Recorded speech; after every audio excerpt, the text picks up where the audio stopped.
Un saludo muy cordial, mis hermanos y hermanas, apreciadas visitas.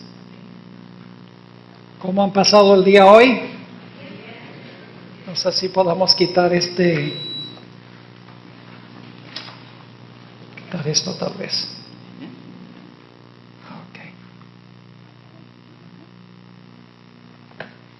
Así no se me resbala.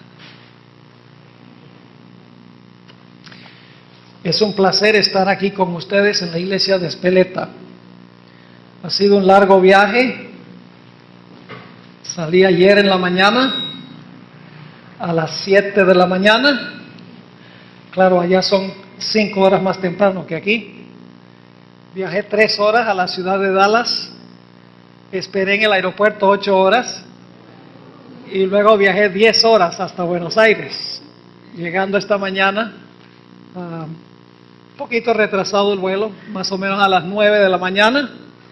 Pero gracias a Dios esta tarde pude echarme una buena siesta de unas 4 horas. Así que estoy como nuevo. Disfruté mucho la música del hermano Steger. Qué hermoso es escuchar música cristiana, música reverente, música hermosa que eleva el alma a Dios. Quiero agradecerle a los organizadores de este evento. Yo sé que han trabajado muchísimo y gracias a Dios este lugar está ya preparado para esta actividad. Yo creo que hasta los escalones los pintaron, porque veo que dejé mis pies allí como recuerdo para la iglesia. Bueno, durante esta semana, mis hermanos y hermanas, apreciadas visitas, vamos a estudiar algunas de las profecías más importantes de la Escritura. Vamos a estudiar esta noche una profecía bien conocida indudablemente por la vasta mayoría de los adventistas, si no todos. Y tal vez algunos se estén preguntando por qué vamos a tomar el tiempo para estudiar esta profecía que es tan común. Pero ustedes se van a dar cuenta que hay algunos detalles que posiblemente no hemos visto en esta profecía. Me refiero a Daniel, el capítulo 2, que es el fundamento para todo lo que vamos a estudiar durante el transcurso de estos días juntos. Luego, en el tema de mañana en la noche, Dios mediante, vamos a hablar sobre los eventos finales de Jesús. En realidad, las experiencias de Jesús al final de su vida son las mismas experiencias por las cuales va a pasar el pueblo de Dios en el tiempo del fin. Así que vamos a estudiar los eventos de la vida de Jesús y vamos a compararlos con lo que va a suceder con el pueblo de Dios en estos últimos días. Y luego, los siguientes 2 días, vamos a estudiar en detalle la profecía de Apocalipsis, el capítulo 13.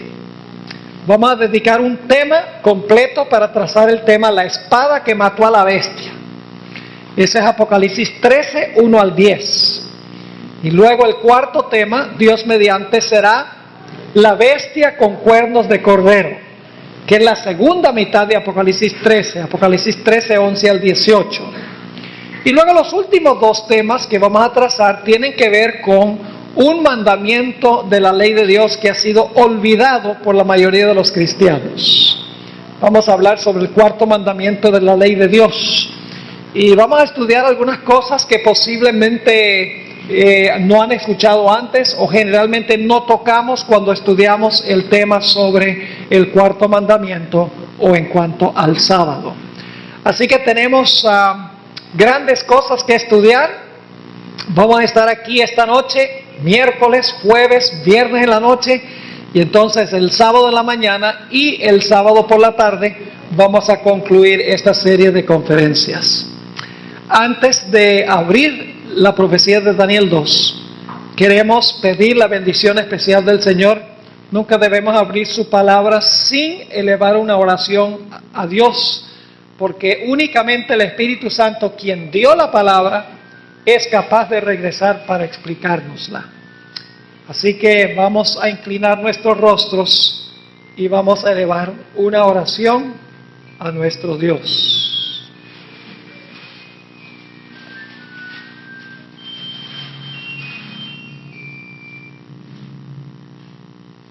Padre Celestial, gracias te damos por el privilegio de encontrarnos en tu casa.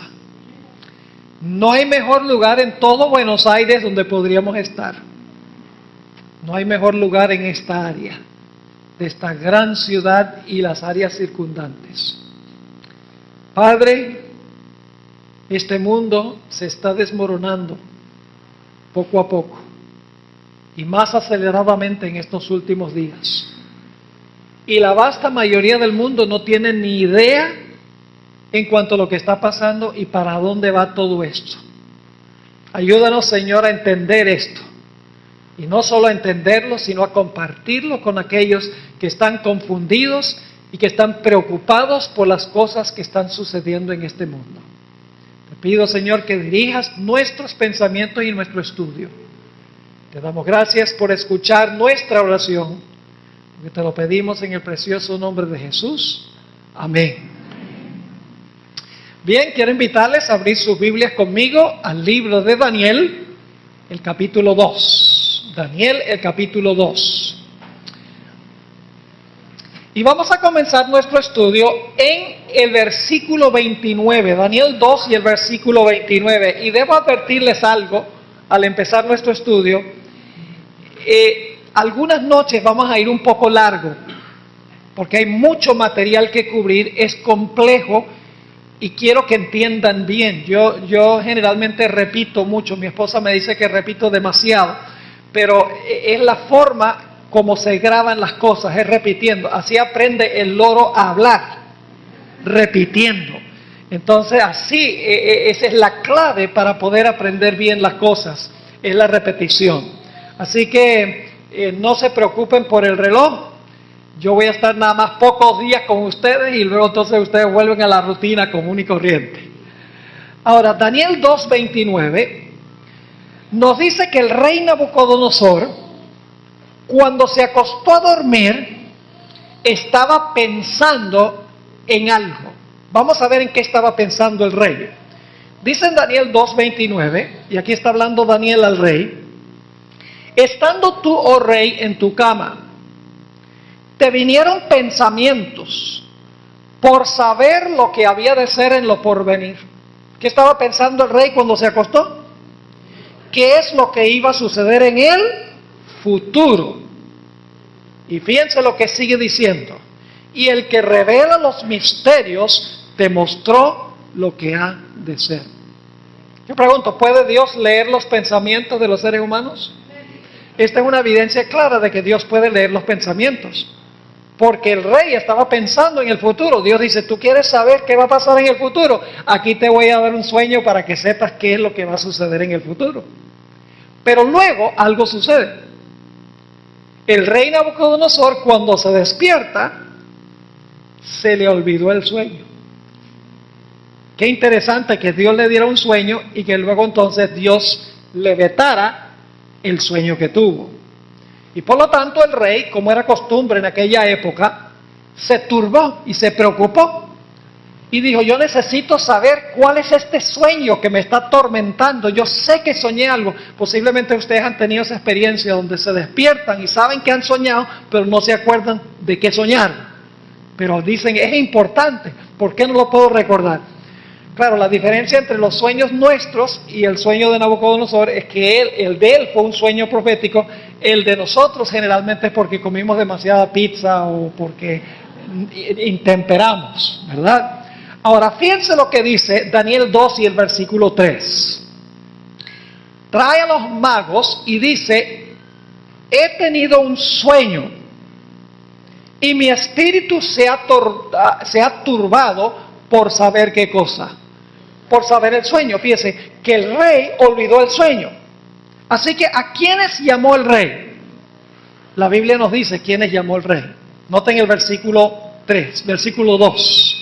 Dice: hizo llamar el rey a magos, astrólogos, encantadores y caldeos para que le explicasen sus sueños. Vinieron pues y se presentaron delante del rey. Ahora, qué interesante que Dios sabe lo que el rey está pensando, le da un sueño para mostrarle el futuro, luego Dios le dice, olvida el sueño. ¿Por qué Dios hizo eso? Porque Dios sabía que el rey Nabucodonosor iba a llamar a los tales llamados expertos del reino para decirle el sueño, y Dios sabía que no iban a ser capaces. Dios quería desenmascarar la falsa religión de Babilonia. Así que dice aquí que el rey mandó a llamar astrólogos, magos, encantadores y caldeos, y les dijo, mire, yo quiero que ustedes me muestren el sueño y su significado. Y los sabios dicen, bueno, dinos el sueño y nosotros te vamos a decir el significado. Y el rey dice, no, es que ustedes no entienden, no quiero que me digan solo el significado, sino que quiero que me digan el sueño. Claro, no podían, porque Satanás no sabía cuál era el sueño, porque Satanás no puede leer la mente. Yo me imagino que Satanás estaba ansioso de saber el sueño para decírselo a los magos, para que los magos se lo dijeran al rey a través de Daniel, y entonces todo el mundo diría, estos sí son sabios, estos saben qué va a pasar en el futuro. Pero el hecho de que no pudieron decirle al rey el sueño indica que Satanás no puede leer la mente del ser humano. En Daniel 2 y el versículo 10 dice, los caldeos respondieron delante del rey y dijeron, no hay hombre sobre la tierra que pueda declarar el asunto al rey. Además de esto, ningún rey, príncipe ni señor preguntó cosa semejante a ningún mago, ni astrólogo, ni caldeo. Es decir, lo que tú estás pidiendo, rey, es injusto. Porque ningún astrólogo, mago, adivino, caldeo jamás tuvo que decirle a un rey un sueño que tuvo. Sí le explicaban la interpretación del sueño, pero no el sueño. Lo que tú estás pidiendo es completamente injusto. De esta manera Dios desenmascaró la falsa religión de Babilonia y demostró que los magos, los astrólogos, los caldeos y los adivinos no podían saber el futuro y no sabían lo que el rey había estado pensando. Noten lo que sigue diciendo en el versículo 11. Siguen diciendo los magos, porque el asunto que el rey demanda es difícil y no hay quien lo pueda declarar al rey salvo quienes, salvo los dioses cuya morada no es con la carne.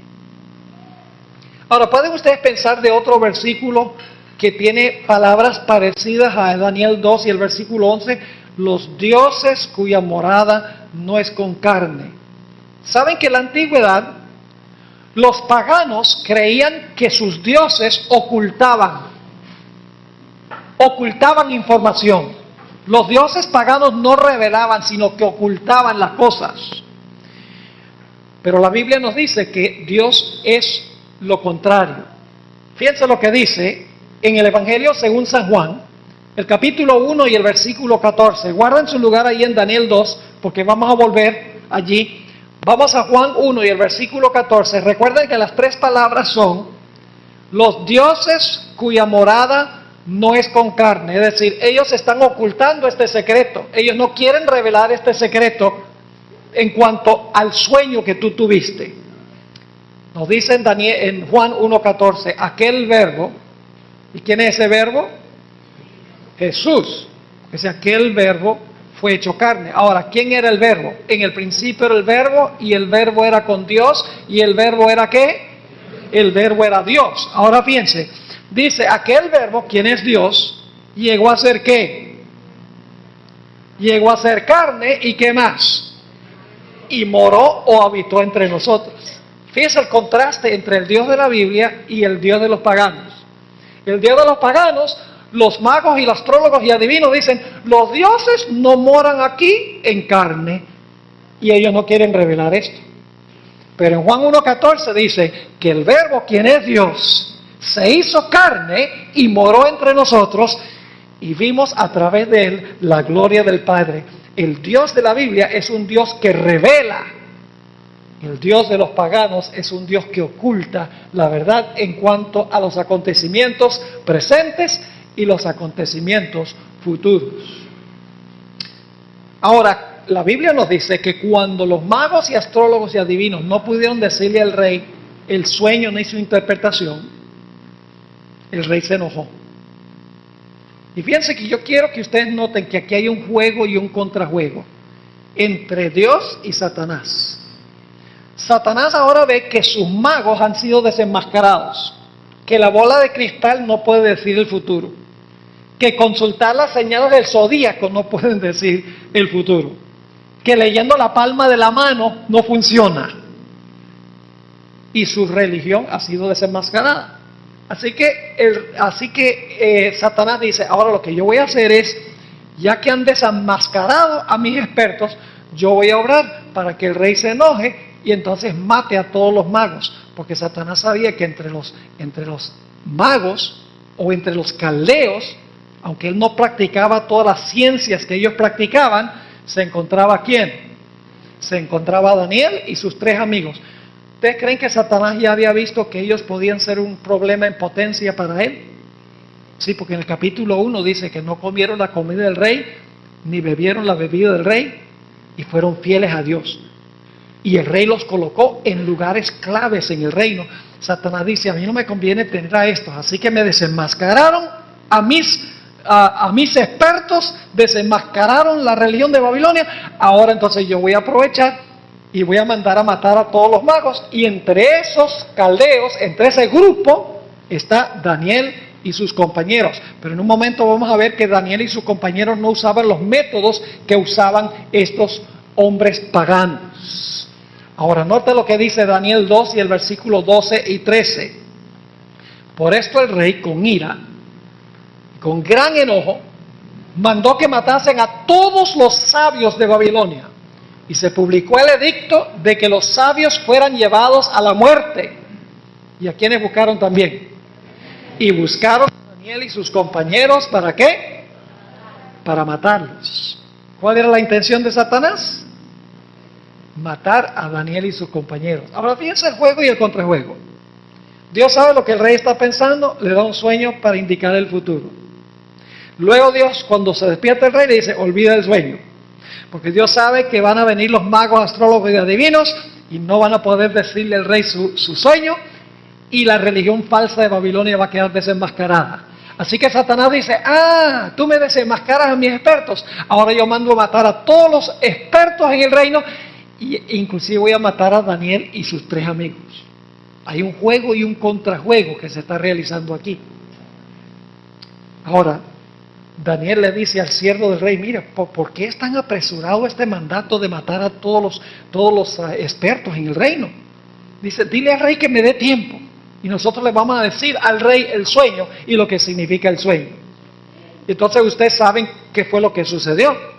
Daniel y sus 3 compañeros esperaron hasta la noche y entonces en la noche miraron a las estrellas para ver cuál era el sueño que había tenido el rey. Le dijeron, rey, danos la mano para leerte el destino en la mano, en la palma. No. Espérate, rey, que vamos a consultar la bola de cristal. Espera, que vamos a consultar a Walter Mercado, que en ese tiempo no estaba vivo, dicho sea de paso. ¿Qué hicieron Daniel y sus compañeros? ¿Cómo revela Dios nuestro destino? Noten Daniel 2 y el versículo 17 y el versículo 18. Dice, luego se fue Daniel a su casa e hizo saber lo que había a Ananías, Misael y Azarías, sus compañeros, para que hicieran ¿qué cosa? Para que pidiesen misericordias del Dios del cielo sobre este misterio, a fin de que Daniel y sus compañeros no pereciesen con los otros sabios de Babilonia. ¿Qué hicieron Daniel y sus compañeros? Se fueron en privado y oraron. Y la Biblia nos dice que cuando oraron, Dios en una visión de la noche, o sea, en un sueño, Dios le reveló a Daniel el sueño que había tenido el rey y le reveló también el significado del sueño que Dios le había dado. Por eso dice en Amós 3:7, ni siquiera tienen que buscarlo porque lo conocen, dice, no hará nada Jehová el Señor sin que revele su secreto a sus siervos los profetas. Dios demostró que Él es un Dios que quiere que sepamos en cuanto al futuro. Dios no quiere ocultarnos la verdad. Dios no quiere ocultarnos lo que está ocurriendo y lo que va a ocurrir. Dios es un Dios no que oculta, sino que un Dios que revela. Es diferente que el Dios o los dioses de los paganos. Porque Dios es el Dios que quiere comunicarse con el ser humano. Y en la Biblia, Dios nos ha dado abundantes profecías para mostrarnos exactamente qué está pasando y qué va a suceder. Porque Dios no hace nada sin que revele su secreto a sus siervos los profetas. Y fíjense, Satanás quería que Daniel y sus compañeros fueran muertos. Pero en vez de eso, ¿qué fue lo que sucedió? Consiguieron los más altos puestos en el reino. Fíjense, ¿quién ganó en todo este conflicto? Dios. Noten Daniel 2, 48 y 49. Daniel 2 y el versículo 48 y 49 dice: entonces el rey engrandeció a Daniel y le dio muchos honores y grandes dones, y le hizo gobernador de toda la provincia de Babilonia y jefe supremo de todos los sabios de Babilonia. Y Daniel solicitó del rey y obtuvo que pusiera sobre los negocios de la provincia de Babilonia a Sadrach, Mesach y Abednego, y Daniel estaba en la corte del rey. En vez de matarlos, Dios dice: no, lo que voy a hacer es los voy a poner en lugares prominentes en el reino. Ven que aquí hay un juego y un contrajuego de eventos en la primera parte de la historia de Daniel, el capítulo 2. Satanás obrando y Dios obrando, pero últimamente la voluntad de Dios prevalece. Ahora, quiero que notemos el sueño, porque quiero enfocarme especialmente en el sueño, y no solo el sueño en general, sino en la última parte de este sueño que tuvo el rey. Daniel viene delante del rey y le dice al rey el sueño. Vamos a anotar Daniel 2 y el versículo 31 hasta el versículo 35. Daniel 2, 31 al 35. Y quiero que usen su imaginación. Yo no uso muchas ayudas visuales, no uso PowerPoint, y la gente dice que yo no creo en ayudas audiovisuales. Yo creo en ayudas audiovisuales, audio porque me oyen y visual porque lo pueden leer en la Biblia. Pero necesitamos usar nuestra imaginación. Ahora, imaginarnos la escena que voy a describir. Dice: tú, oh rey, veías, y he aquí una ¿qué? Gran imagen. Esta imagen, que era muy grande, yo creo que medía como 30 metros de alto y 3 metros de ancho, porque en Daniel 3 el rey hizo una reproducción de lo que había visto en el sueño. ¿Recuerdan la imagen que levantó Nabucodonosor? La Biblia da las medidas: 90 codos por 60 codos por 6 codos. Ahora fíjense lo que dice el versículo 31. Entonces, tú, oh rey, veías, y aquí una gran imagen. Esta imagen, que era muy grande, cuya gloria era muy sublime, estaba en pie delante de ti, y su aspecto era terrible. Y ahora fíjense que esta imagen tiene varias diferentes características. Dice: la cabeza de esta imagen era de oro fino. Así que imagínense, la cabeza del cuello para arriba era de oro fino. Su pecho y sus brazos, ¿de qué? De plata. Sus muslos o su vientre de bronce. Sus piernas de hierro. Muy bien. Sus pies en parte de hierro y en parte de barro cocido. Así que pueden imaginarse esto: cabeza de oro, pecho y brazos de plata, vientre de bronce, piernas de hierro y pies que son una mezcla de barro y hierro. Y luego dice en el versículo 34: estabas mirando hasta que una piedra fue cortada no con mano. Esto lo vamos a estudiar en unos momentos. Una piedra fue cortada no con mano e hirió a la imagen en sus pies, de hierro y de barro cocido, y los desmenuzó. Yo pregunto, ¿la piedra viene después que todo lo demás que tenemos en la imagen? Claro que sí, es el evento que viene después de todo lo demás. Así que dice: Estaba mirando hasta que una piedra fue cortada no con mano e hirió la imagen en sus pies de hierro y barro cocido y los desmenuzó. Entonces fueron desmenuzados también el hierro, el barro cocido, el bronce, la plata y el oro, y fueron como tamo de las eras del verano, y se los llevó el viento sin que de ellos quedara rastro alguno. Mas la piedra que hirió a la imagen fue hecha un gran monte que llenó toda la tierra. ¿Lo tiene claro en mente? ¿De qué era la cabeza? Pecho y brazos, vientre, piernas, pies, hierro y barro, y luego una piedra no cortada con mano pega ¿dónde? En los pies. Es el evento que sigue. Pega en los pies, y ¿qué hace la piedra?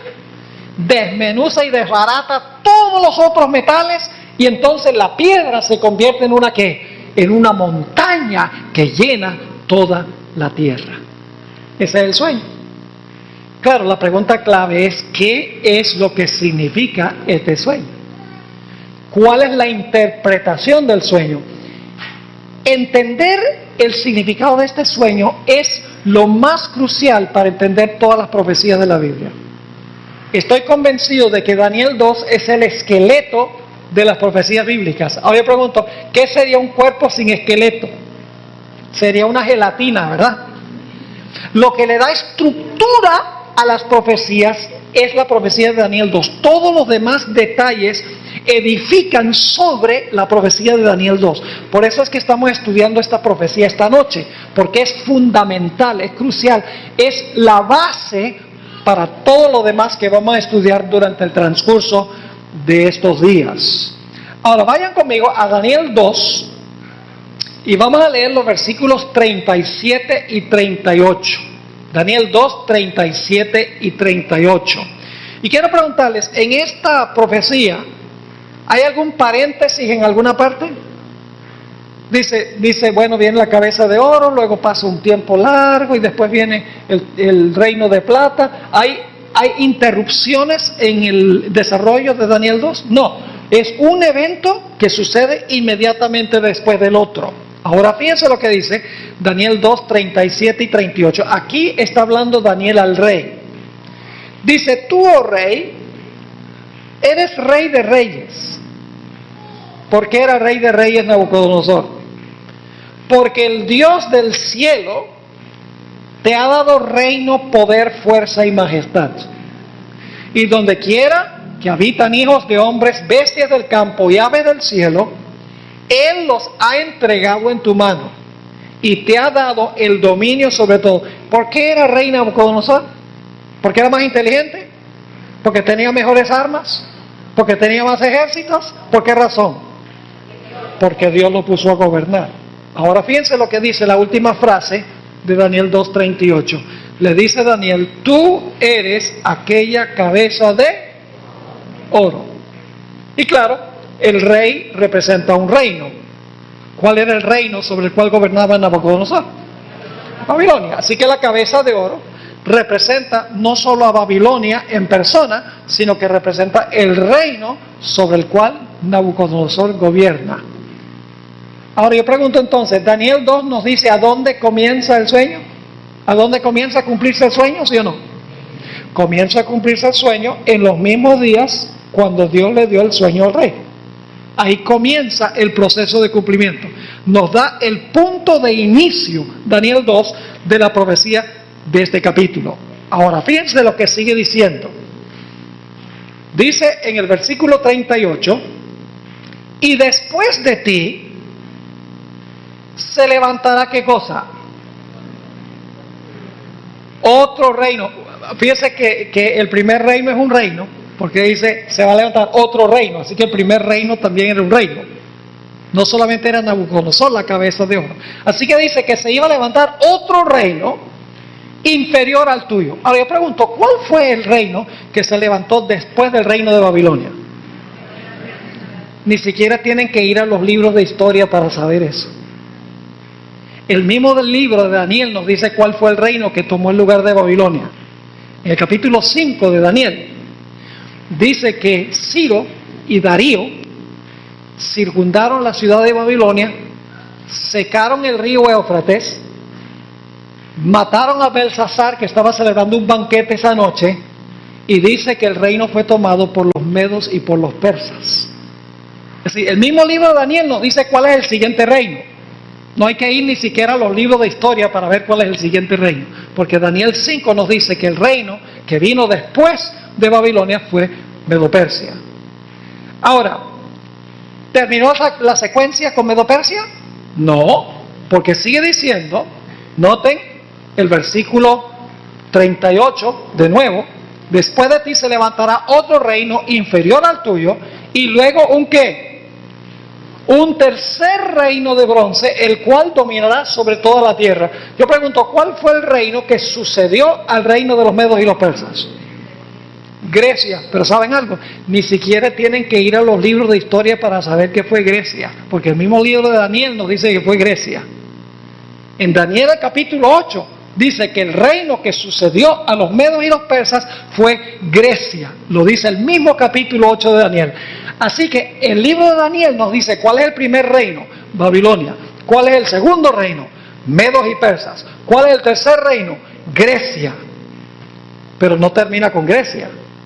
Noten lo que sigue diciendo en el versículo 40. Daniel 2 y el versículo 40.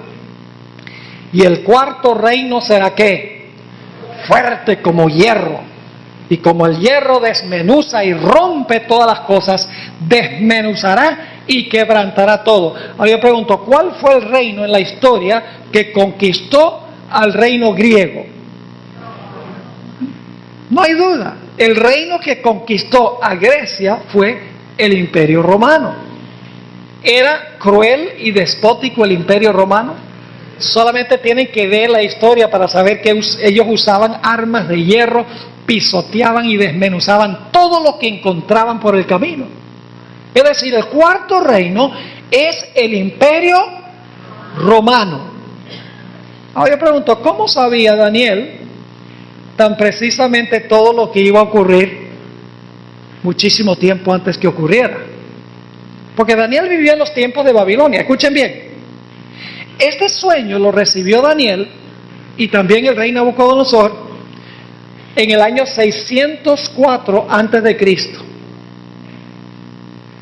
Ahí fue que viene el relato. ¿Cómo sabía Daniel que después de Babilonia, que iba a gobernar 70 años, que Babilonia iba a caer, se iban a levantar los medos y los persas, y que luego los medos y los persas iban a gobernar hasta el año 331 a.C., y luego iban a gobernar los griegos, que gobernaron hasta el año 168 a.C., y que después de eso se iba a levantar un reino despótico que iba a gobernar como cuarto reino? ¿Cómo sabía Daniel eso centenares de años antes que ocurriera? La respuesta es que no lo sabía Daniel, sino que lo sabía Dios. Dios conoce el fin desde el principio. Dios anuncia lo por venir desde el principio, porque Dios conoce todas las cosas, conoce el futuro. Y como Dios conoce el futuro, no hay ninguna duda en cuanto a cómo va a concluir la historia de este mundo, porque Dios está en control. Solo el que conoce lo que va a pasar puede moldear las cosas para que sucedan conforme a su plan. Pero ahora llegamos a la parte sobre la cual me quiero enfocar especialmente: los pies de la imagen. Vamos a leer Daniel 2 y el versículo 41, donde se nos describen los pies de la imagen. Y hay varias cosas que quiero subrayar aquí, cosas que generalmente no tocamos cuando estudiamos la profecía de Daniel 2, pero son muy importantes. Dice en Daniel 2:41, y lo que viste de los pies y los ¿qué? No solamente el énfasis cae sobre los pies, sino el énfasis cae sobre los dedos de los pies. ¿Cuántos dedos tienen dos pies? Y siempre debo preguntar que ¿cuántos dedos tienen dos pies normales? Porque una vez yo prediqué esto y alguien me dijo, bueno, eso depende, si alguien perdió un dedo nada más tiene 9, pero la Biblia está hablando de dos pies normales, no está hablando de dos pies donde ha perdido un dedo o dos dedos, es decir, tiene 10, los pies tienen 10 dedos, muy importante. Así que dice, lo que viste de los pies y los dedos, en parte de barro cocido de alfarero. ¿Qué clase de barro? No el barro con que se embarran los zapatos cuando llueve. No. Este es un barro especializado. Dice, en parte de barro cocido de alfarero y en parte de hierro será un reino dividido, mas habrá en él algo de la fuerza del hierro, así como viste el hierro mezclado con el barro cocido. Ahora hay varias cosas que quiero que notemos aquí en este versículo tan importante. ¿Qué representa el hierro en las piernas? ¿Qué imperio? El hierro de las piernas representa el imperio romano. Así que yo quiero preguntarles, ¿en los pies hay una continuación de Roma? Del poder político de Roma. ¿En los pies continúa Roma? Claro que sí, porque en los pies hay hierro, el mismo hierro que hay en las piernas. Es decir, en la etapa de los pies, Roma continúa. Pero yo pregunto, ¿es una Roma distinta? Sí, porque escuchen bien, es una Roma amalgamada. ¿Conocen esa palabra, amalgamada? Porque no es puro hierro, sino es hierro mezclado ¿con qué? Con barro de alfarero. Es decir, es otra clase de Roma. No es solo un imperio de hierro, sino que se le agrega un elemento a Roma. Es una Roma mezclada entre dos cosas. ¿Qué clase de barro es? Barro de alfarero. Ahora, yo pregunto, ¿el barro de alfarero es bueno? ¿Es útil el barro de alfarero? Claro que es útil. Muchas de las vasijas que usa la gente son hechas de barro de alfarero. Yo pregunto, ¿el hierro es bueno? Si no hubiera hierro no estaríamos aquí debajo de este techo. Hay mucho hierro allí. El barro es bueno y el hierro es bueno. ¿Estamos de acuerdo? Cada uno en su esfera. ¿A dónde surge el problema?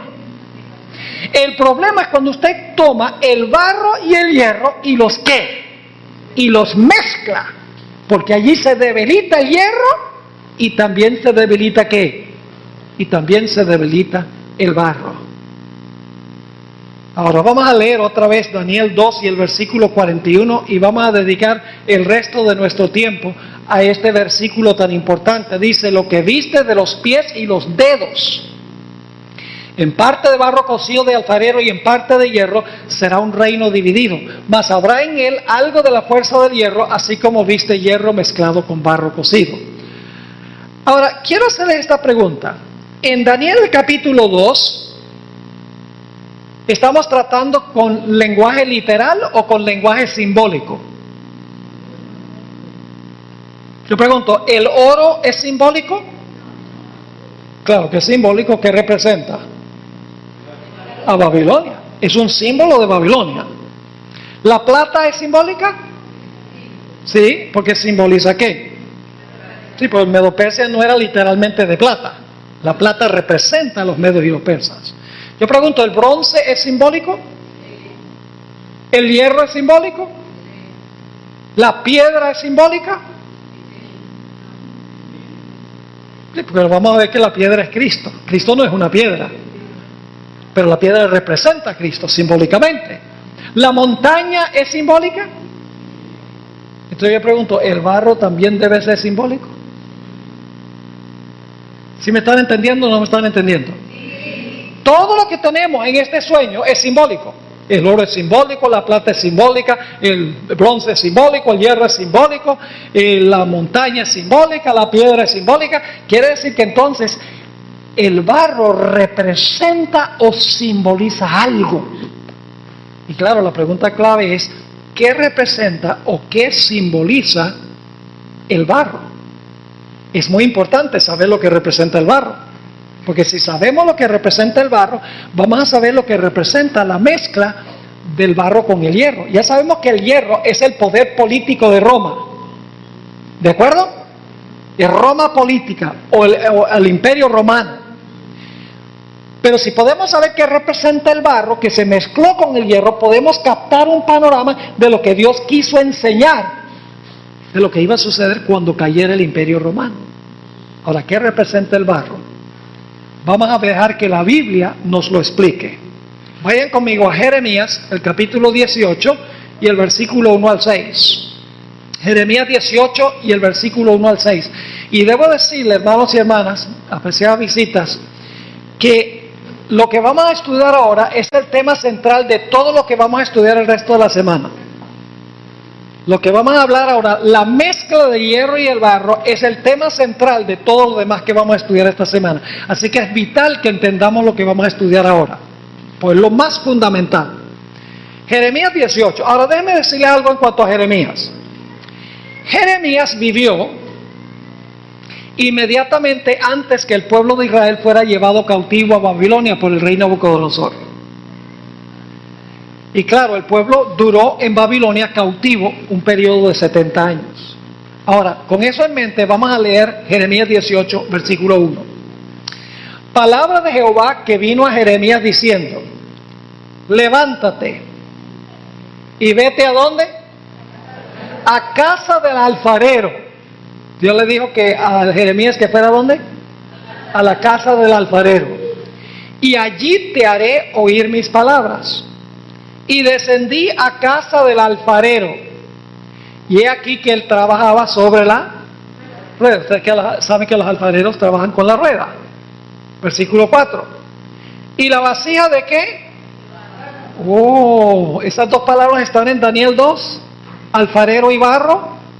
Ah, sí, claro que sí. Ahora dice, y la vasija de barro que él hacía se echó a perder en su mano. ¿Saben lo que representa eso? Dios formó al pueblo de Israel. En un momento lo vamos a ver. Formó a su pueblo cuando lo sacó de Egipto y los llevó a Canaán. Pero por su rebelión iban a ser llevados cautivos a Babilonia. Ese es el quebrar de la vasija. Pero cuando se quiebra la vasija, Dios otra vez toma a su pueblo después del cautiverio y lo lleva y lo restablece otra vez. Claro que sí. Ahora fíjense lo que sigue diciendo. Versículo 4. La vasija de barro que él hacía se echó a perder en su mano. Y volvió y la hizo otra vasija, según le pareció mejor hacerla. Después de 70 años de cautiverio, Dios los restableció, los hizo de nuevo, en otras palabras. Ahora ustedes estarán diciendo, ¿será eso lo que significa? Sigamos. Entonces vino a mí palabra de Jehová diciendo, ahora viene la explicación de lo que Dios quiso enseñar. Entonces vino a mí palabra de Jehová diciendo, no podré yo hacer de vosotros como este alfarero o casa de Israel. Dice Jehová, he aquí que como el barro en la mano del alfarero, así sois vosotros en mi mano, oh casa de Israel. ¿Qué representa el barro del alfarero ahí? Representa al pueblo de Israel, la iglesia de Dios del Antiguo Testamento. Es decir, el barro representa la iglesia de Dios. Porque el pueblo de Dios en el Antiguo Testamento era el pueblo de Israel. Y algunos hacen una separación entre la iglesia, entre el Antiguo Testamento y el Nuevo. Y dicen, no, el Antiguo Testamento, eso era el pueblo de Israel, pero ahora es la iglesia. No, Dios tiene a través de toda la historia una sola iglesia. En dos etapas. La iglesia del Antiguo Testamento y la iglesia del Nuevo. Por eso es que fíjense que los fundadores de la iglesia del Antiguo Testamento fueron los 12 hijos de Jacob. Los fundadores de la iglesia del Nuevo Testamento fueron los 12 apóstoles. Se escogieron 12 con una razón especial. Y la mujer de Apocalipsis 12 dice que está vestida del sol, tiene la luna debajo de sus pies, en su cabeza tiene una corona de ¿cuántas estrellas? De 12 estrellas. Esa mujer representa la iglesia de Dios del Antiguo y el Nuevo. Y ustedes dicen, ¿cómo sabemos eso? Muy sencillo. Porque cuando Juan ve a la mujer, el bebé no ha nacido todavía. ¿Y quién es el bebé? El bebé es Jesús. Entonces, ¿cómo puede tener Nuevo Testamento sin que Jesús hubiera nacido? Y yo les hago una pregunta un poco medio tonta, pero porque quiero recalcar un punto. ¿Qué existe primero? ¿La mujer o el bebé? Y ustedes se ríen, dicen, que claro que la mujer. Entonces yo pregunto, ¿la iglesia existía antes que naciera Jesús? Claro, porque la mujer que trae a Jesús al mundo representa a la iglesia del Antiguo Testamento. Pero luego dice que la mujer tiene que huir al desierto. Después que el niño es arrebatado a Dios y a su trono y gana la victoria, y la mujer huye al desierto porque Satanás la quiere destruir. Esa ya es la iglesia de qué etapa? La iglesia del Nuevo Testamento. Es decir, Dios tiene solo una iglesia a través de la historia, y el número 12 está relacionado con la mujer, porque fueron 12 fundadores en el Antiguo Testamento y 12 fundadores en el Nuevo Testamento. Ahora fíjense entonces, ¿qué representa el barro de alfarero? El barro de alfarero representa a la iglesia de Dios del Antiguo Testamento, representa a la iglesia. Ahora vamos a ver otro pasaje que nos enseña lo mismo. Vayan conmigo a a Génesis 2, Génesis el capítulo 2 y el versículo 7. Génesis 2 y el versículo 7. Y al principio ustedes no van a ver la conexión con esto, pero ya lo van a captar en unos pocos momentos. Dice allí en Génesis 2:7, en cuanto a la creación de Adán, la creación del hombre, dice: entonces Jehová Dios formó al hombre ¿de qué? Del polvo de la tierra. ¿Cuántos de ustedes han tratado de formar algo de polvo? ¿Pueden formar algo compuesto de polvo? No, porque ¿qué pasa con el polvo? Se desmorona. Pero por eso uno deja que otros textos expliquen lo que quiere decir Génesis 2:7. Dios usó polvo, pero era polvo mojado. Era barro. ¿Dónde dice la Biblia eso? Vamos a Isaías 64 y el versículo 8. Isaías 64 y el versículo 8 nos dice qué clase de polvo usa Dios. No fue polvo que se desmorona, polvo seco, no. Era polvo mojado, era barro de alfarero. Dice allí en Isaías 64 y el versículo 8: ahora pues Jehová, tú eres nuestro ¿qué? Nuestro Padre. ¿Y nosotros qué somos? Nosotros barro. Y tú el que nos... ¿Ve la idea del alfarero? Tú el que nos formaste. Así que obra de tus manos somos todos nosotros. Es decir, Dios tomó barro de la tierra y como un alfarero del barro formó el cuerpo del hombre. Pero ahora quiero que volvamos a Génesis 2:7. Dios formó el cuerpo del hombre de barro, de alfarero. ¿Pero en qué condición estaba ese cuerpo? Sin vida. Note que no dije que estaba muerto, porque no había muerte antes del pecado. Ese cuerpo era perfecto. Tenía todos sus órganos, ese cuerpo que Dios formó. Tenía corazón, pulmones, estómago, nervios, músculos, pies, manos, cabeza, cerebro. Ese cuerpo tenía todas las partes fisiológicas, pero tenía un problema. Dios lo formó todo de barro, de alfarero, pero el cuerpo estaba sin vida. ¿Qué le faltaba? Le faltaba el espíritu. Así que piensen lo que hace Dios. Génesis 2:7 dice: entonces Jehová Dios formó al hombre del polvo de la tierra. ¿Y qué hizo? Y sopló en su nariz aliento de vida, es decir, le dio el espíritu. ¿Y qué sucedió? Y fue el hombre un ¿qué? Un ser viviente. Pregunta: ¿empezaron a funcionar todos los miembros del cuerpo ahora? ¿Los pulmones comenzaron a respirar? ¿El corazón comenzó a latir? ¿Los nervios comenzaron a sentir? ¿El cerebro comenzó a pensar? ¿El estómago comenzó a digerir? Una vez que empezaron a comer, claro que sí. Es decir, ahora el cuerpo que era uno, que tenía muchos miembros, formado por el alfarero, cuando se le dio el espíritu, todas las partes del cuerpo funcionaron en perfecta armonía. Ahora, ¿tiene esto alguna lección espiritual también? El cuerpo literal del lodo, literal, representa una realidad espiritual. Ustedes saben que sí. Yo pregunto, ¿cuál es el cuerpo de Cristo? La iglesia. Vamos a leerlo. Colosenses 1 y el versículo 18. Colosenses el capítulo 1 y el versículo 18. Quiero que noten, ahora estamos hablando simbólicamente. ¿Están entendiendo que lo literal representa simbólicamente algo? El barro literal representa algo en términos simbólicos. Dice aquí en Colosenses 1:18, ¿qué es el cuerpo simbólicamente hablando? Hablando de Jesús dice, y Él es la cabeza ¿de qué? Del cuerpo que es la iglesia. ¿Cuál es el cuerpo?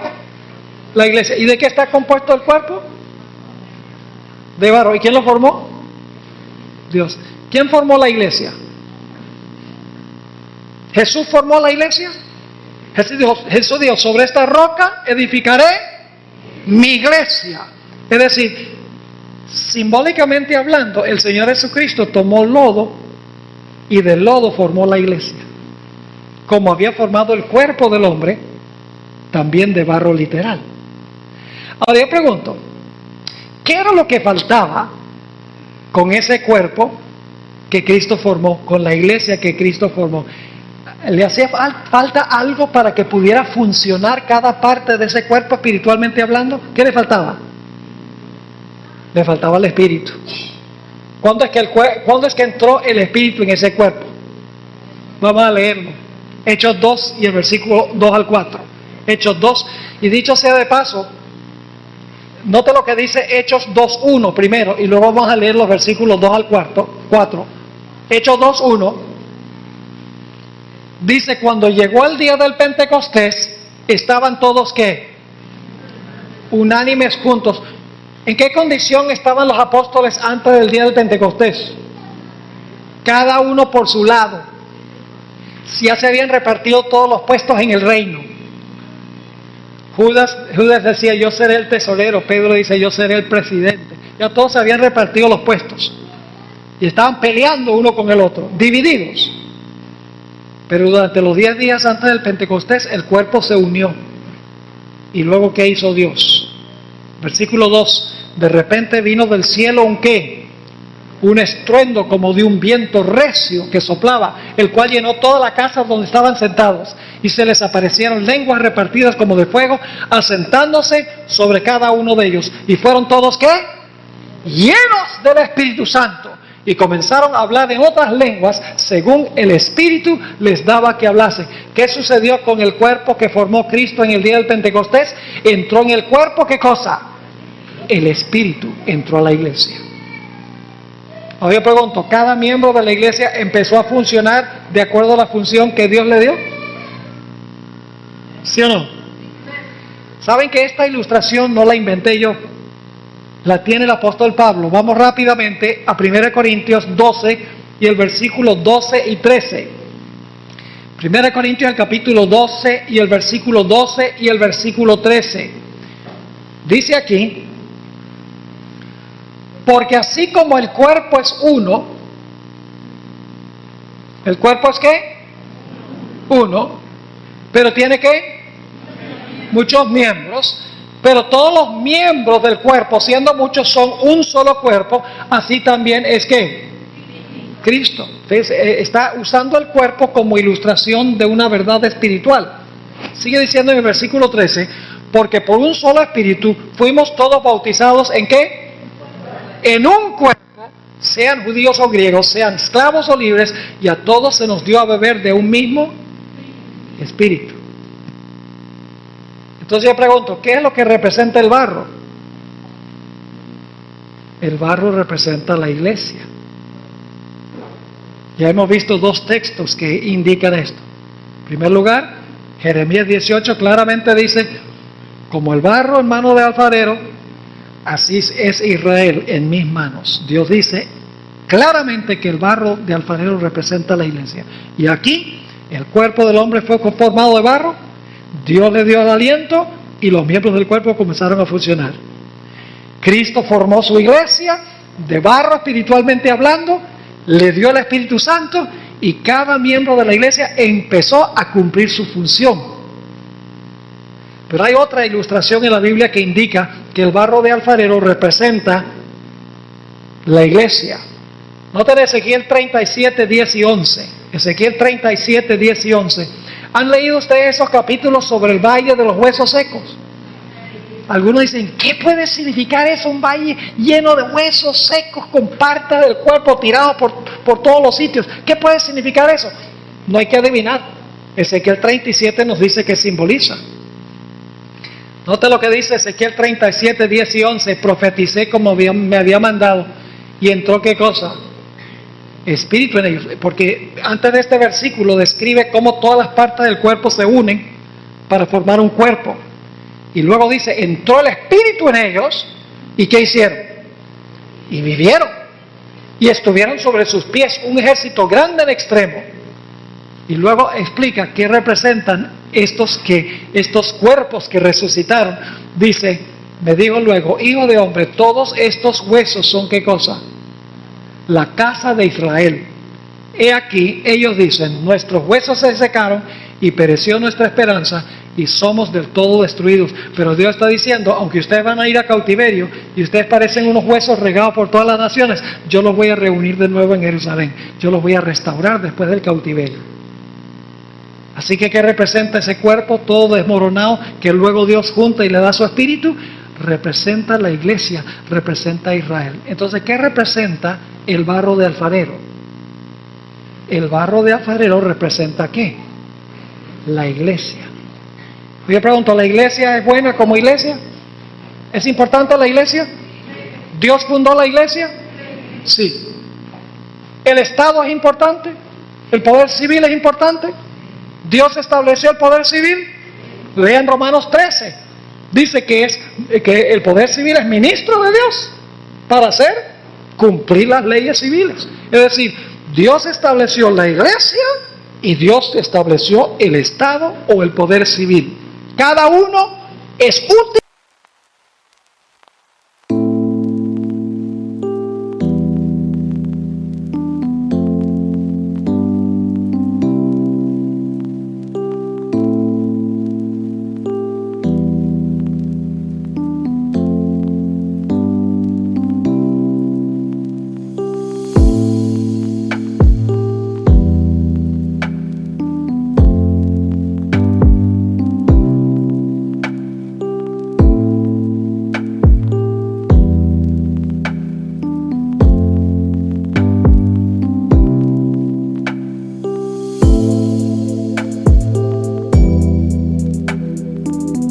En su esfera, como el barro es útil y el hierro es útil. Ahora yo pregunto, ¿cuándo es que surge el problema?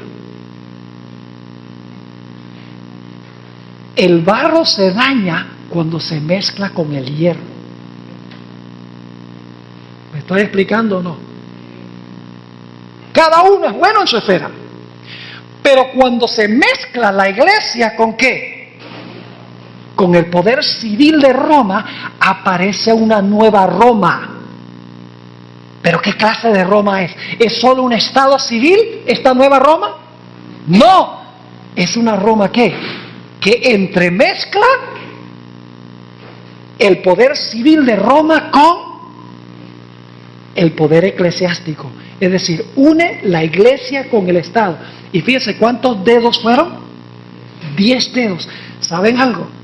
Cuando el Imperio Romano se desbarató como resultado de la invasión de las tribus bárbaras que vinieron del norte del imperio, el Imperio Romano se dividió y se fragmentó, que son las naciones que hoy hay en Europa. Porque en ese tiempo no crean que hablaban francés y hablaban alemán y suizo y español y portugués. No. En el Imperio Romano había un idioma uniforme en todo el imperio. Pero las tribus bárbaras vinieron al imperio y se fragmentaron el imperio y lo dividieron en 10 reinos. Y luego la profecía dice que en medio de esos 10 reinos iba a haber una mezcla del poder eclesiástico con el poder civil. Una Roma que iba a mezclar la iglesia con el Estado. Yo pregunto, ¿fue eso exactamente lo que sucedió? Exactamente lo que sucedió. Lo vamos a estudiar en noches subsiguientes. Pero ahora quiero que vayamos a Apocalipsis 17. Vamos a Apocalipsis 17. Y ahora les voy a mostrar otros símbolos que se usan para enseñar la misma verdad de la unión de la iglesia con el Estado. En Daniel dice que el hierro es el poder civil, el barro es la iglesia y se mezclan. En Apocalipsis 17 se enseña la misma verdad pero con otros símbolos. Noten Apocalipsis 17, 1 y 2. Vino entonces uno de los 7 ángeles que tenía las 7 copas y habló conmigo diciéndome: ven acá y te mostraré la sentencia contra ¿quién? Contra la gran ramera. Una mujer, ¿qué clase de mujer? Una mujer que se ha prostituido. ¿Con quién debe estar casada la iglesia? ¿Quién es el marido de la iglesia? El marido de la iglesia es Cristo Jesús. Pero aquí habla de una mujer que se ha prostituido. ¿Por qué se prostituyó? ¿Qué la convirtió a ella en una prostituta o en una ramera? Él lo dice allí, vamos a leerlo. Vino entonces uno de los 7 ángeles que tenía las 7 copas y habló conmigo diciéndome: ven acá y te mostraré la sentencia contra la gran ramera, la que está sentada sobre muchas aguas, con la cual han, aquí viene porque se convirtió en ramera. Dice, con la cual han, ¿qué? Fornicado, ¿quiénes? Los reyes de la tierra, y los moradores de la tierra se han embriagado con el vino de su fornicación. ¿Qué la convirtió en ramera o en prostituta? El hecho de que formó relaciones con los poderes civiles de la tierra. Se unió con los poderes civiles. Es decir, en vez de estar casada con Jesús, se prostituyó con los poderes civiles del mundo. Es la misma lección con otro simbolismo. Es decir, el hierro y el barro es lo mismo que la ramera y los reyes. ¿Me están entendiendo lo que estoy diciendo? Que es una unión ilegítima, porque Dios quiere que la iglesia sea iglesia y el Estado sea Estado. Dios no quiere que la iglesia se entrometa en los asuntos civiles, ni que el poder civil se entrometa en los asuntos de la iglesia. Dios quiere que la iglesia funcione en asuntos religiosos como iglesia y quiere que el Estado funcione en asuntos civiles como Estado. Cuando se mezcla la iglesia con el Estado, es que viene la apostasía. Es cuando la iglesia se convierte en una ramera. Es la mezcla del hierro con el barro. ¿Me están entendiendo? Ahora quiero leerles una cita muy importante del Espíritu de Profecía. Hay una escritora que se llama Elena White. La iglesia adventista cree que ella tuvo el don profético, que ella era un profeta que Dios llamó para la iglesia. Ella murió en 1915. Ella perdura a través de sus escritos. Ella tuvo 2 años y medio de educación primaria nada más. Es decir, ella no era erudita, no tenía un PhD, ni tenía varias licenciaturas. Ella sencillamente era una mujer sencilla. Dios la llamó cuando tenía nada más 17 años. Era débil, los médicos decían que se iba a morir jovencita y murió a los 87 años. Dicho sea de paso, escribió más de 100,000 páginas de material, libros hermosos sobre profecías, sobre el hogar, sobre la salud, muchos diferentes otros temas. Ella captó lo que acabo de compartir con ustedes en cuanto a la mezcla del hierro y el barro. Quiero leer la cita donde ella dice esto. Dice: hemos llegado a un tiempo cuando la obra sagrada de Dios está representada por los pies de la imagen, en los cuales el hierro estaba mezclado con el barro cenagoso. Es decir, ahora estamos en ese tiempo. Sigue diciendo: Dios tiene un pueblo escogido, cuyo discernimiento debe ser santificado y que no debe convertirse en profano, poniendo en el fundamento madera, heno y hojarasca.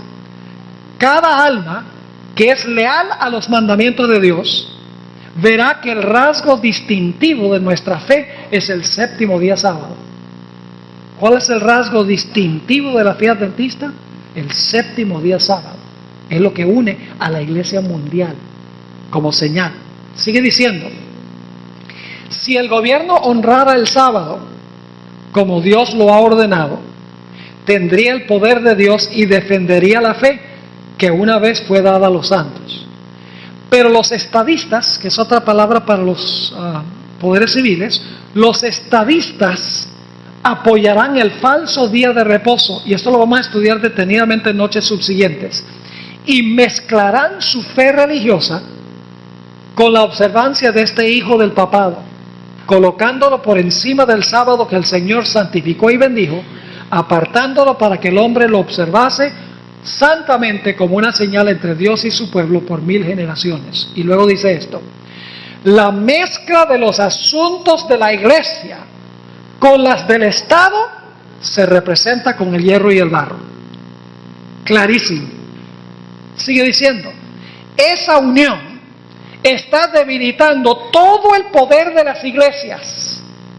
¿Qué hace esa unión cuando se une la iglesia con el Estado? La iglesia dice, ay, cuando nos unimos con el Estado tenemos la fuerza del Estado.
Pero esa fuerza finalmente lleva a la persecución.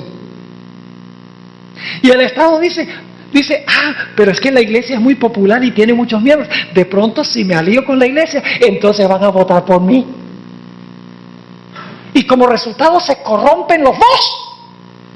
La historia lo demuestra claramente, que cuando la iglesia se alía con el poder civil y viceversa, el resultado es la corrupción y la apostasía. Dios ha establecido ambos, con un propósito civil y con un propósito religioso. Sigue diciendo, la mezcla de los asuntos de la iglesia con los del Estado se representa con el hierro y el barro. Esa unión está debilitando todo el poder de las iglesias. Esta aceptación en la iglesia del poder del Estado traerá malos resultados. Es decir, la iglesia usando el poder civil trae malos resultados. Y luego dice, los hombres casi han traspasado el límite de la tolerancia de Dios. Han utilizado su fuerza política y se han unido con el papado. Pero llegará el tiempo cuando Dios castigará a los que han invalidado su ley y sus malas obras recaerán sobre ellos mismos. Qué cita tan extraordinaria. Y vamos a ver, escuchen, en cada profecía del fin, sea Daniel 2, sea Daniel 7, sea Daniel 11, sea Apocalipsis 12, sea Apocalipsis 13, Apocalipsis 17, tiene este punto central del cual estamos hablando ahora. Lo más terrible en todas las profecías es cuando el poder civil se une con el poder religioso y viceversa. Siempre ha traído persecución como resultado. Ahora necesitamos mencionar dos cosas más antes de terminar. ¿Qué representa la piedra? A ver, ¿qué representa la piedra que va a destruir todos los reinos de la tierra? Esa piedra es Cristo Jesús. Fíjense lo que dice Primera de Pedro, el capítulo 2 y el versículo 6. Primera de Pedro, el capítulo 2, 6, identifica la piedra. Dice allí, por lo cual también contiene la Escritura. He aquí pongo en Sión, ¿qué cosa? La piedra principal del ángulo, escogida, preciosa, y el que creyere en él no será ¿qué? El que creyere en él no será avergonzado. La piedra representa ¿a quién? A Cristo. El apóstol Pablo dice, la roca era Cristo, en 1 Corintios 10 y el versículo 4. Es decir, la roca que pega en los pies de la imagen representa a Cristo Jesús. Ahora, ¿qué clase de piedra era según vimos? Una piedra cortada ¿qué? No con mano. ¿Qué significa esa expresión cortada no con mano? Escuchen lo que les voy a decir. Los políticos de este mundo no saben cómo resolver los problemas de este mundo. Tal vez no estén dispuestos de admitirlo, pero el mundo se ha vuelto tan complicado. Las riñas entre naciones, los desastres naturales, los cambios climáticos, la criminalidad, se ha vuelto tan compleja que los políticos no saben qué hacer. Así de sencillo es. Esto no lo arregla nadie. Ahora, no significa por eso que no se necesita un poder civil. Se necesita el poder civil, porque si no tuviéramos eso, entonces sí sería un desorden. Mucho más que lo que tenemos ahora, porque Dios ha colocado el poder civil para preservar el orden de la sociedad, pero no para interferir en los asuntos eclesiásticos. Y vamos a estudiar mañana a la noche que el poder civil puede tener mucho que decir en cuanto a los últimos 6 mandamientos de la ley de Dios, pero no puede decir nada sobre los primeros 4. Porque los primeros 4 mandamientos describen mi responsabilidad para con mi Dios. Y el poder civil no puede decir nada en cuanto a eso. Al menos, claro, que yo quebrante una ley civil. Es decir, por ejemplo, si mi religión dijera que yo debo secuestrar un avión y estrellarlo contra un edificio lleno de gente, porque esa es mi religión, el poder civil dice, no, tú puedes practicar tu religión, pero no puedes estar matando a los demás. Es decir, tú puedes practicar tu religión siempre y cuando no infrinja los derechos de los demás. Mañana vamos a estudiar qué le debemos a Dios y qué le debemos a César, qué le debemos a la iglesia y qué le debemos al Estado. La gente está confundida, la gente no sabe. Y por eso creen que está bien unir el poder civil con la iglesia, porque eso va a beneficiar a la iglesia. Nunca beneficia a la iglesia, ni tampoco beneficia el poder civil. Mis hermanos y hermanas, apreciados amigos, yo tengo buenas noticias, y es que no se preocupen por lo que está pasando en el mundo, porque este mundo está bajo el control de Dios. Y usted dice, pero pastor, parece descontrolado. Sí, está descontrolado, pero cuando estamos en el lado de Dios, nosotros sabemos cómo va a terminar esto. Y tenemos que estar seguros de estar en el lado correcto. Porque cuando estamos con Dios, no hay nada que nos preocupe. Mire, yo no me angustio por lo que está pasando en el mundo. Las profecías dicen que esto iba a pasar. Y que va a ser peor que lo que estamos viendo ahora. Que finalmente va a ver, el mundo va a ver esto como un callejón sin salida. Y usted, ay pastor, qué angustia. No se angustie. Está profetizado. Nada más esté seguro de que está del lado de Dios. Porque en medio de la tribulación y la tormenta, usted puede tener paz. Fíjese Jesús, cuando vino la tormenta en el lago, los discípulos sacando agua a millón, sacando agua del barco y mirando los relámpagos y escuchando los truenos y angustiados. Y luego le dice a Jesús, Jesús, ¿te vas a ahogar? No, eso no dice, no te importa que perecemos. Ellos no estaban preocupados en cuanto a Jesús, estaban preocupados en cuanto a su propio pellejo. Y el Señor Jesucristo se para con toda la calma del caso. Dice en el deseo de toda la gente que en su rostro había perfecta paz. En medio de la tormenta, paz. Y levantó las manos y dijo, ¡paz! ¡Haya paz! Y la tormenta inmediatamente se calmó. Y luego Jesús reprende a los discípulos por su falta de fe, su falta de confianza en la paz que solo Dios puede dar a tu corazón. No con manos significa que el reino que se va a establecer en este mundo no es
reino establecido por seres humanos.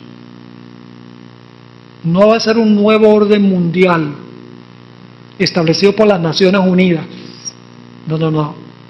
El reino que se va a establecer no es con mano humana, va a ser obra directa de Dios.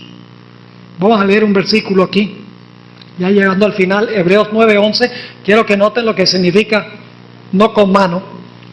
No con mano significa que los hombres no tienen nada que ver con esto. Esto lo va a establecer Dios. Dice aquí en el libro de Hebreos, el capítulo 9, está hablando del santuario. ¿Quién construyó el santuario celestial?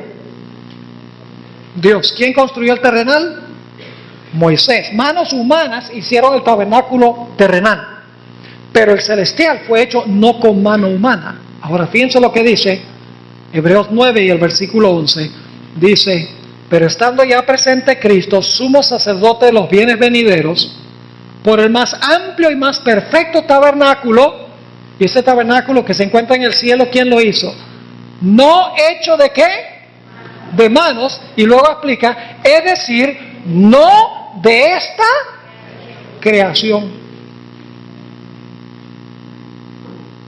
Daniel 2 dice que en los días de estos reyes Dios va a establecer un reino que jamás se corromperá, que va a perdurar para siempre. ¿Ustedes creen que eso se va a cumplir? Vamos a ponerlo en perspectiva. Todo lo de Daniel 2 se ha cumplido exactamente como Dios dijo. Se levantó Babilonia, se levantó luego Medo Persia, se levantó Grecia, se levantó Roma, se dividió Roma en 10 reinos. ¿Y qué les hace pensar a ustedes que el último evento no se va a cumplir también? Si todo se ha cumplido al pie de la letra, centenares y miles de años antes que ocurriera, ¿qué les hace pensar que el último gran evento no se va a cumplir? Es el último gran evento de Daniel 2. Porque después de la mezcla de hierro y barro en los pies, y mañana y pasado mañana vamos a ver que hay 2 etapas de los pies. Hay una etapa de los pies donde se une la iglesia con el Estado, y luego entonces la bestia que unió la iglesia con el Estado recibió una herida mortal y hubo un tiempo de paz en el cual estamos ahora. Pero luego dice que la herida de su muerte va a ser sanada y se va a portar como se portó en el pasado. Es decir, va a unir otra vez la iglesia con el Estado. Ahora quiero terminar leyendo un versículo muy importante de la Biblia, Mateo 21 y el versículo 44. Aquí el Señor Jesucristo está hablando. Y creo que Jesús aquí tenía en su mente la profecía de Daniel 2. Me parece que Jesús tenía la profecía de Daniel 2 en su mente. Fíjense lo que dice. Recuerden que Él es la piedra. Dice, el que cayere sobre esta piedra, ¿será qué? Quebrantado. Es decir, si tú caes sobre la roca, en otras palabras, si tú te conviertes, si tú recibes a Jesús como tu Salvador personal y permites que Él quiebre ese yo o ese egoísmo que tú tienes en tu corazón, eso es lo que está diciendo. El que cayere sobre esta piedra será quebrantado. Pero fíjense que si no pasamos por eso, va a suceder otra cosa más terrible. Dice, y sobre quien ella cayere, le desmenuzará. Entonces, ¿qué es más importante? ¿Caer sobre la roca o que la roca caiga sobre uno? Jesús está diciendo, cae sobre la roca. Recibe a Cristo como tu Salvador para que te pueda dar su gozo y te pueda dar su paz. Y escuchen bien, cuando tenemos esa paz y ese gozo en nuestro corazón, no hay nada por fuera que nos fastidie ni que nos moleste. Es más, la Biblia dice, nos gozamos en las tribulaciones. ¿Qué? ¿Gozo en medio de la tribulación? Sí. ¿Paz en medio de la tormenta? Sí. Porque cuando tenemos a Cristo en el corazón, hay gozo y hay paz. Y nada de lo que está afuera nos causa problemas. Juan el Bautista dijo, mira, tú puedes permitir que el fuego del Espíritu Santo consuma el pecado en tu corazón, pero si tú no permites que el Espíritu Santo consuma el pecado en tu corazón, el fuego te va a consumir a ti. Si tú no caes sobre la roca para que tu egoísmo sea quebrantado, la roca va a caer sobre ti. Por eso lo que estamos hablando aquí no solamente es académico, no es solamente aprender más sobre las profecías. Aquí vamos a tomar decisiones.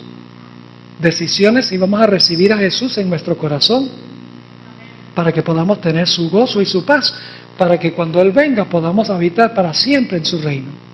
El que no naciere de nuevo no puede ver el reino de Dios, dijo Jesús. Y es más, dijo, el que no naciere de nuevo no puede entrar en el reino de Dios. Dios quiera que cada uno de nosotros hagamos nuestra decisión durante el transcurso de estos días, si no lo hemos hecho antes, de entregar nuestra vida a Jesús, invitarlo a entrar a nuestro corazón, para que podamos tener esa paz y ese gozo, que es más que paz y gozo humano. Una paz donde podemos dormir completamente tranquilos, sabiendo que nuestro destino, sabiendo que nuestra vida está en las manos de nuestro Señor. ¿Quieren ustedes ahora que yo ore, que Dios les dé esa clase de paz? ¿Quieren levantar la mano? ¿Quieren colocarse de pie más bien? ¿Quién no va a querer ese gozo y esa paz en el corazón? Gloria a Dios. Ahora, antes de tener la oración, debo decirles, mañana traigan la almohada y la cobija. Porque mañana vamos a salir un poco largo. No vamos a salir tampoco a las 10 de la noche, vamos a ir un poquito más tarde. Pero lo que estamos estudiando, hermanos y hermanas, visitas, es de crucial importancia. No puedo subrayar suficientemente fuerte lo importante de lo que estamos estudiando. Vamos a hablar inclusive de algunas cosas que han pasado recientemente, la renuncia del Papa y otras cosas. ¿Qué impacto tiene eso en las profecías? ¿Qué dicen las profecías sobre eso? Oremos. Padre, te damos gracias por tu compañía esta noche. Te damos gracias porque tú eres un Dios no que ocultas el futuro, sino que lo revelas, para que podamos tener tu gozo y tu paz y tener la seguridad de que aunque andemos en valle de sombra de muerte, no tenemos que temer mal alguno, porque tú estarás con nosotros. Gracias por habernos acompañado. Bendice a cada alma que ha respondido a tu llamado en esta noche. Te ruego, Señor, que si hay alguien aquí que no ha entregado su vida al Señor Jesús, que en este mismo momento tú hables a su conciencia, que puedan hacer esta entrega sin reservas a nuestro querido Jesús. Gracias, Padre, por escuchar nuestra oración, porque te lo pedimos en el nombre de Jesús. Amén.